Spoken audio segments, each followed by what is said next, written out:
안녕하세요. 한국꿀벌연구소입니다. 오늘은 6월 분군관리에 대해서 알아보겠습니다. 자, 목차 한번 볼까요? 분봉열 관리, 벌통 늘리기, 밤꿀 채밀, 여왕 교체, 응애 관리, 질병 예방, 마지막으로 공급입니다. 분봉열 관리. 자, 분봉열 관리는 지난달에 이어서 계속해서 분봉열 관리가 필요합니다. 아카시 꽃이 지고 이제 들에는 야생화가 이어지고 있어요. 밤꽃은 개화를 준비하고 있고요. 여전히 번식은 활발하게 진행 중이기 때문에 잠깐의 부주의로 분봉이 나기 십상입니다. 소비는 7매 정도로 유지하는 게 좋습니다. 무조건 벌들을 강하게 붙이는 것만이 능사는 아닙니다. 그렇게 했을 때 득보다 실이 더 많은 상황이 발생할 수도 있습니다. 식량은 역시나 굶어 죽지 않을 정도의 선에서 관리하면 되겠습니다. 넘치는 식량 자원도 분봉열을 일으키는 조건 중 하나라고 말씀드렸죠. 그리고 산란 공간을 확보하는 것 역시 분봉열을 가라앉히는 방법 중에 하나입니다. 그러한 이유로 단상의 먹이장과 봉파는 계상으로 올리고 계상에 있는 공소비는 단상으로 내리고 이렇게 배치를 해서 산란 공간을 확보해 주는 것이 좋습니다. 프로폴리스망에 대해 잠깐 설명드릴게요. 프로폴리스망 이것을 언제부터 사용해요? 또 언제 빼야 하나요? 하는 질문들을 많이 하시더라고요. 그건 본인 마음입니다. 정답은 없는 것이기 때문에 본인 편하신 대로 사용하시면 됩니다. 참고로 우리는 6월에 사용을 시작해서 월동 사양할 때쯤에 제거합니다.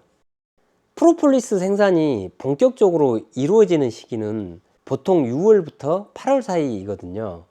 이 시기 동안에 벌들은 외부에서 나무 수액과 그리고 기타 식물성 물질을 활발하게 수집을 해서 프로폴리스를 만듭니다. 그렇게 만들어진 프로폴리스는 양봉의 또 다른 부산물이자 수입원이지요. 그래서 프로폴리스를 채집하기 위한 도구로 프로폴리스 망을 사용하는 것입니다. 벌들의 입장에서는 벌통 내의 작은 틈새와 구멍들을 프로폴리스로 메꿔서 외부의 세균이나 병원균으로부터 벌통 내부를 보호하게 됩니다. 프로폴리스 망은 이러한 작업을 더 효율적으로 수행할 수 있게 해주는 거죠. 프로폴리스 망을 설치하면 벌들은 그 망의 구멍들을 모두 메꿔서 벌통의 구조적 안정성을 강화시키게 됩니다. 강군일수록 당연히 수집량도 많아지는데요. 반면에 두세 매 정도의 약군은 수집량이 미비합니다. 그렇지만 6월이 시작이 되면 되도록 모든 벌통에 망을 사용하는 것이 좋습니다. 망을 사용하지 않으면 기온이 올라가는 상황에서 벌들이 프로폴리스를 소광대 위나 천 덮개에 발라 놓아서 끈적거리고 또 딱 달라붙어 버려서 관리가 힘들어집니다. 심한 경우는 분리하다가 덮개가 찢기는 경우도 있습니다. 그래서 더워지는 시점에는 프로폴리스 망을 설치하고 여름 내내 달라붙은 프로폴리스를 겨울에 수확하시면 되겠습니다. 추가로 7월, 8월 한창 더울 때 날씨 기온이 덥다 보니까 시원하게 해줄 목적으로 프로폴리스 망만 벌통에 덮고 사용하시는 분도 계시더라고요. 꿀벌들의 환경은 온습도가 매우 중요합니다. 그렇기 때문에 망만 덮어 놓으면 온습도 관리에 어려움이 생기게 됩니다. 그래서 꼭 천덮개 또는 비닐 덮개와 함께 사용해서 온습도 관리를 조금이라도 수월하게 할 수 있는 환경을 만들어 주시길 바랍니다. 벌통 늘리기입니다. 이건 역시 지난달에 이어서 진행하면 되겠습니다. 새로운 분봉구는 늦어도 다음 달 초까지만 만드는 것이 좋습니다. 그 이후부터는 외부 환경으로 인해서 실질적인 여왕의 교미율도 떨어지고 또 기온도 올라가다 보니까 여왕의 산란도 주춤할 것이고 그러다 보면 월동 자격군으로 만들기가 어려워집니다. 비효율적으로 벌을 키우는 것이 될 수 있겠지요. 분봉군을 만들면 그 분봉군 수만큼 여왕벌이 필요한데요. 여왕벌을 만들기 위해서 자연왕대와 인공왕대 중 어떤 걸 선택하는 게 좋을까요? 당연히 여러모로 인공왕대를 선택하는 것이 더 많은 장점이 있습니다. 하지만 우리는 아직 더 많은 경험과 전문적인 기술이 필요한 상황이죠. 그래서 인공왕대를 선택하는 것보다는 자연왕대나 변성왕대를 선택하는 것이 더 안전하고 낫다고 생각합니다. 그리고 이충이 익숙하지 않다면 인공왕대를 외부로부터 구입해야 되는데 또 거기에서 경제적인 문제가 발생하겠죠. 익숙하지 않은 상황에서 자꾸 인공왕대나 천여왕을 가지고 시도하다 보면 실패가 거듭되어서 지출이 커질 수도 있습니다. 분봉군 만들기의 원리가 파악이 되고 익숙하게 되면 그때부터 외부로부터 우수한 품종의 인공왕대를 활용하거나 직접 이충을 해서 여왕을 만드는 것을 추천합니다. 내검 중에 자연왕대를 발견했다면 분봉군을 만들 아주 좋은 기회입니다. 자연왕대가 달린 소비와 먹이장을 준비해서 분봉군을 만드세요. 자연왕대가 없다면 유충판으로 변성왕대를 유도해서 분봉군을 만드시면 됩니다. 유충판 1장, 봉충판 1장, 그리고 먹이장 1장, 이렇게 총 3장으로 구성하면 됩니다. 봉충판을 선택할 때는 되도록 갓 터질 것 같은 봉충판을 선택하는 것이 좋습니다. 그런데 우리가 갓 터질 것 같은 봉충판은 어떻게 알 수 있을까요? 봉충판이 무르익을수록 색깔이 좀 더 진해지거든요. 그런데 우리는 아직 경험이 많지가 않습니다. 그러다 보니 막상 판별이 힘들 수 있습니다. 봉충판을 자세히 잘 관찰해 보면 일부 자리에 중간중간에 공방이 있고 봉충판에 작은 구멍들이 보이는 것들이 있을 겁니다. 그러한 것들이 곧 터져 나올 봉충판입니다. 그 미세한 작은 구멍 사이로 밖으로 나오려고 몸부림치는 벌을 느낄 수 있을 겁니다. 그렇게 판단하는 것이 가장 쉬운 방법입니다. 지금까지 말씀드린 분봉군에 관련된 것들은 각자의 경험과 생각 그리고 벌 키우는 방식에 따라 달리 해석될 수 있습니다. 밤꿀 채밀입니다. 자, 이제 6월 중순이 넘어가면 서서히 밤꿀 채밀을 해야 하는데요. 우리는 아카시꿀 채밀 전에 정리 채밀을 했습니다. 이와 마찬가지로 밤꿀 채밀 전에 지금까지 저장된 야생화꿀을 먼저 채밀해야 합니다. 야생화꿀을 채밀하는 것은 정리채밀 개념으로 보시면 됩니다. 그렇게 해야 품질 좋은 밤꿀을 채밀할 수 있는 것이죠. 실제로 밤꿀은 쓴맛이 강해서 벌들이 그다지 좋아하는 꿀은 아닙니다. 그래서 앞서 이야기했던 식량 관리에서 저장된 식량을 최소화해 놓은 것이 중요합니다. 그래야만 밤꿀을 잘 물어오겠지요. 밤꿀의 특징도 한번 살펴볼게요. 밤꽃은 암꽃과 수꽃의 개화 시기가 다릅니다. 수꽃이 개화를 하고 일주일 후에 암꽃이 개화를 합니다. 재미있는 사실은 밤꽃은 암꽃만 꿀이 분비가 되는데요. 그래서 밤꽃이 피었다? 그러면 일주일 후부터 꿀이 들어오게 됩니다. 이해하셨죠? 그래서 지역에 따라 또는 기후 조건에 따라 달라지겠지만 밤꽃은 꿀의 분비량이 그리 많지가 않습니다. 그래서 밤꿀은 뛰어넘고 바로 다음 해를 준비하시는 분들도 계십니다.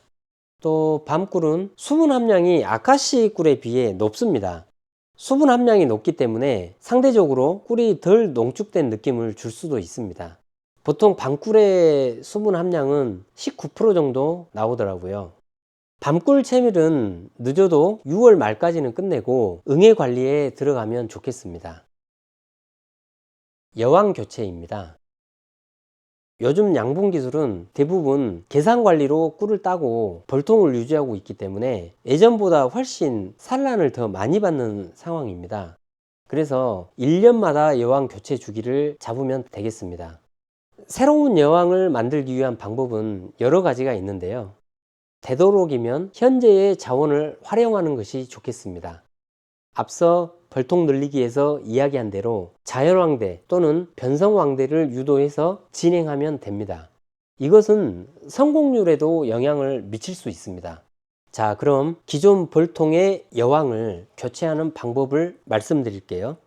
기존 벌통에서 여왕과 봉충판 1장 그리고 먹이장 1장으로 새로운 분봉군을 만드십시오. 이제 기존 벌통은 무왕군이 되었습니다. 거기에 자연왕대가 있었다면 매우 좋은 조건이 되겠습니다. 물론 없어도 괜찮습니다. 우리는 변성왕대를 유도하면 되니까요. 이제 분봉군을 만든 후에 21일 정도 지나면 새 여왕이 교미를 한 후에 산란을 시작했는지 내검을 해 보시길 바랍니다. 이렇게 하는 것은 옛날 방식입니다. 그렇지만 훨씬 안전하고 초보자에게도 좋은 방식이라고 생각합니다. 이 부분 역시 각자의 경험 그리고 벌 키우는 방식에 따라 달리 해석될 수 있습니다. 응애 관리입니다. 지난 영상에서 채밀군이 아닌 분봉군에서도 많은 응애가 발견된 것을 보여드렸는데요. 그만큼 응애 관리가 중요하겠지요. 하지만 지금은 응애 약제 처리에 있어서 제약이 있는 시기라고 말씀을 드렸는데요. 5월 분봉 관리에서 아까시꿀 채밀 후에 개미산 처리를 추천드렸습니다. 아직까지 못했다면 밤꽃이 피기 전에 완료하시길 권해드립니다. 다만 야생화 꿀은 어느 정도 감수는 해야 되겠죠. 꿀이 들어오는 시점에 개미산을 사용하면 꿀에 개미산이 섞이게 되고 그러면 시큼한 맛이 날 수 있기 때문입니다. 이제 밤꿀까지 채미를 했다면 본격적으로 응애와의 전투가 시작된 것입니다. 응애는 완전 박멸이 힘들기 때문에 응애의 개체수, 즉 밀도를 줄이는 것에 포커스를 맞춰서 공략해야 합니다. 꿀벌의 생애 주기를 다시 한번 상기하시고 일벌이 21일 만에 태어나니까 5일 간격 4번 정도의 횟수로 약제 처리를 한다든지 개인의 상황에 맞춰서 전략을 세워야겠죠. 우리는 작년에 약제 처리를 그렇게 자주 했음에도 불구하고 몇몇 벌통이 심각한 응애 피해로 인해서 매우 힘든 가을을 보냈었습니다. 그래서 올해는 7월이 되면 여왕을 가두는 시도를 하려고 합니다. 그때 또 공유할 상황이 되면 해당 내용은 공유해 드리겠습니다. 질병 예방입니다. 또다시 부젖병 예방 시기가 도래했습니다. 봄벌을 깨운 후에도 부젖병 예방약으로 옥시마이신을 사용했는데요. 두 번째 부젖병 예방 역시 밤꿀 채밀 후에 옥시마이신으로 처리해 주면 되겠습니다. 사용법은 사양수 한 말에 옥시마이신 50g 정도 혼합해서 2회 정도 사양 공급을 해주면 되겠습니다. 마지막으로 공급입니다. 4월부터 6월까지 짧은 기간 동안 풍부했던 자원 환경이 이제 서서히 막을 내리는 시점입니다. 밤꽃이 지고 나면 이제는 꿀도 그리고 화분도 당분간은 없습니다. 그래서 우리가 봄벌 시작 시 해주었던 공급을 다시 해야 합니다. 봉군 상황에 따라서 식량이 고갈되지 않게 사양수도 적절하게 공급해 주셔야 하고 지속적인 산란을 위해서 화분도 부족하지 않게 한 덩이씩을 서서히 공급해 주어서 활력을 불어넣어 주어야겠습니다. 이제 7월, 8월은 꿀벌들이 잠시 쉬어가는 시기이기 때문에 더위를 잘 극복하고 쉬어갈 수 있도록 최대한 지원을 잘 해주면 되겠습니다.